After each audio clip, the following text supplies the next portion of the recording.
Begira ze ederrak. Haze porru salda egingo dugun. Gauza asko ditugu prestatzeko. Bai, hala da, baino lehendabezi porru saldakin hasiko gara. Gozea dauket. Alde mendik.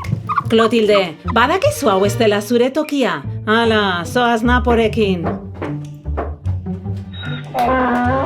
Lasai, Napo! Klotilde oso txintxoa eta.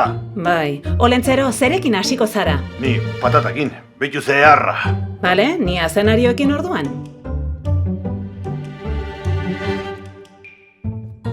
Olentzero, badakizu zerari nintzen pentsatzen? Ez, esango izu. Balaizter gabonak izango direla, eta aurten oso zaila izan dela guztiontzat. Bai, batez ere txikitxoentzat. Bai, arrazoia duzu. Ume gaixoak, eskolara joan gabe, etxean sartuta, bere lagunekin jolastu ezinik, zorionez Olentzero, urtero bezala guk bisita egingo diegu. Hoi da, urteroko itzorduri eutsineiu. Aurten, gaina gutun asko ari dira iristen internetez, eta gut ditugu opari pilo bat umetxo guztientzat. Bai, horrela hitz egiten da Olentzero, arrazoia duzu. Gainera, gure galtzagorriak opari guztiak prestatzen ari dira. Arazoak.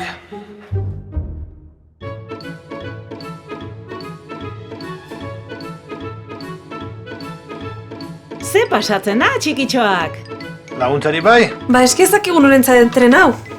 Ez dakagu oso argi, 3 aukera ditugu. Ane, Markel eta Laia.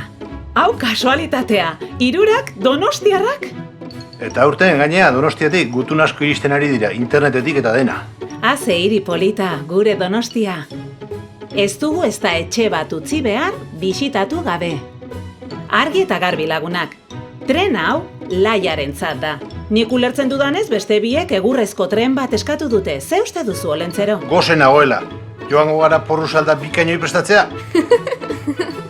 Adi egon. Aurten ez duzue oparirik ahaztu behar. Ados?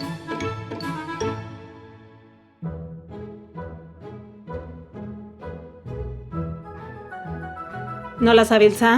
Azkeneko patata bukatzen. Hasiko gara porruekin? Purruak! Porrua! Purruak! Porru salda egiteko zituzue porruak haztu behar.